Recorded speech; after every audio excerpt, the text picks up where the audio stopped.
সবাইকে আসসালামু আলাইকুম এবং অভিনন্দন আজকের রেসিপিতে। আজকে আপনাদের সাথে শেয়ার করব মজার একটি রেসিপি। আর আজকের মজার রেসিপিটা হচ্ছে লাল চালের ভুনা খিচুড়ি। তো লাল চালের এই ভুনা খিচুড়িটা কে কে খেয়েছেন অবশ্যই কমেন্টে জানাবেন। আমি কিন্তু ফার্স্ট টাইম আজকে খাচ্ছি। আগে খেয়েছি কি আমার মনে নেই, হয়তো বা খেয়েছি কিন্তু আমি মনে করতে পারতেছি না। মনে হচ্ছে এটাই ফার্স্ট টাইম আজকে লাল চালের ভুনা খিচুড়ি খাচ্ছি। খুব কাছ থেকে দেখিয়ে দিচ্ছি চালটা দেখতে কেমন, ঠিক এরকম দেখতে লাল। তো দেখুন আমি কিভাবে আজকের খিচুড়িটা রান্না করি। তো খিচুড়ি রান্নার জন্য মানে খিচুড়িতে যে যে উপকরণগুলো দরকার আমি সব উপকরণগুলো হচ্ছে কেটে কুটে বেটে রেখেছি। খিচুড়িটা কিন্তু অনেকভাবেই রান্না করা যায়, আমি কিন্তু একদিন একভাবে রান্না করি। প্রথমেই আমি পানিটা গরম করে রাখলাম, তারপর এবার পাতিলটা হালকা একটু গরম হওয়ার পর আমি এখানে দিয়ে দিলাম পরিমাণ মতো তেল। দেন খিচুড়িতে কিন্তু সরিষার তেলের স্বাদটা আর একটু বাড়িয়ে দেয়, তবে আমি এখানে সয়াবিন তেল ব্যবহার করলাম। তো সয়াবিন তেলে দিয়ে দিলাম তেজপাতা, তারপর আমি এখানে দিয়ে দিলাম কেটে রাখা মরিচ, রসুন, পেঁয়াজ। এগুলো এখন আমি নেড়ে চেড়ে হালকাভাবে ভেজে নিব। দিয়ে দিলাম স্বাদ মতো লবণ। লবণটা দিলে কিন্তু ঝাল পেঁয়াজটা তাড়াতাড়ি নরম হয়ে যায়। তারপর আমি এখানে ডাউল আর চাউলগুলো একসাথে মিশিয়ে সেগুলো হচ্ছে ভালোভাবে ধুয়ে নিচ্ছিলাম। আজকে খিচুড়িতে জাস্ট কলাইয়ের ডালটাই ব্যবহার করব। ডালটা হচ্ছে আমাদের বাসায় ছিল। এখন আমি চাল ডালটাও ঝাল পেঁয়াজের সাথে ভালোভাবে ভেজে নিব। আর আমার কাছে মনে হয় যে খিচুড়ির জন্য কিন্তু কলাইয়ের ডালটাই পারফেক্ট। কলাইয়ের ডাউলের মতো কিন্তু অন্যান্য ডাউলে এত স্বাদ হয় না। দেন কয়েক মিনিট ভালোভাবে চাল আর ডালটা আমি ভেজে নেওয়ার পর এবার অ্যাড করে দিলাম হচ্ছে হলুদের গুঁড়া।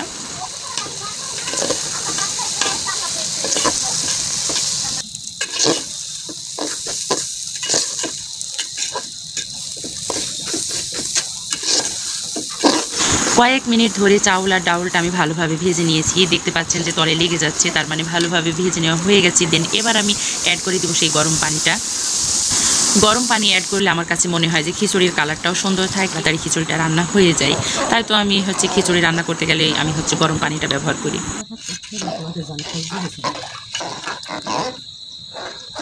পরিমাণ মতো গরম পানিটা দেওয়ার পর আমি কিছুক্ষণ অপেক্ষা করতেছিলাম যে কখন বলকটা উঠবে। তো বলকে তো উঠে গেছে। এবার দিব হচ্ছে বাটা মশলাগুলো, যেমন এখানে ছিল জিরে বাটা, এলাচ ফল বাটা, তারপরে হচ্ছে ধনিয়া বাটা, আদা বাটা। তো এগুলো আমি দেওয়ার পর ভালোভাবে নেড়ে চেড়ে কিছুক্ষণ অপেক্ষা করব।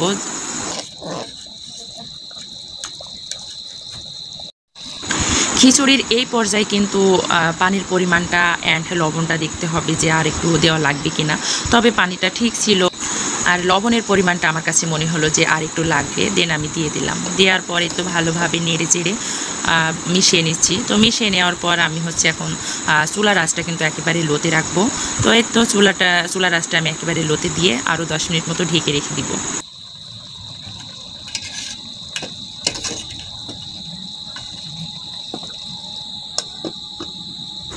খিচুড়িটা এক চুলায় হচ্ছিল আর আরেক চুলাতে আমি ডিম ভেজে নিচ্ছি।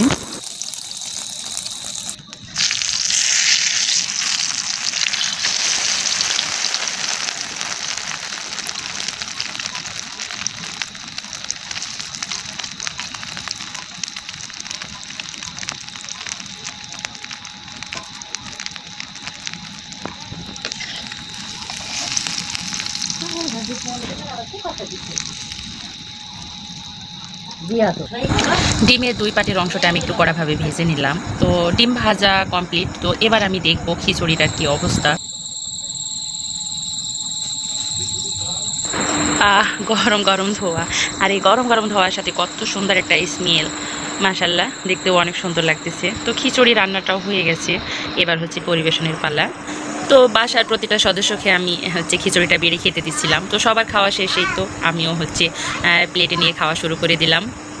তো ফাইনালি আউশ ধানের চাউলের এই খিচুড়িটা আমিও খেয়ে ফেললাম। তো আউশ ধান অত কিছু আর আমি বলতে পারতেছি না, তবে আমি বলবো যে লাল চালের খিচুড়িটা খেতে সত্যি অসাধারণ। এই লাল চাউলের খিচুড়িটা কে কে খেয়েছেন অবশ্যই কমেন্টে জানাবেন। আর ভিডিওটা যদি ভালো লাগে তাহলে লাইক বাটনে একটি ক্লিক করে দিবেন।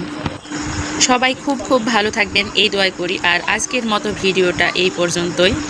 আজকে বিদায় নিচ্ছি। আল্লাহ হাফেজ, আসসালামু আলাইকুম।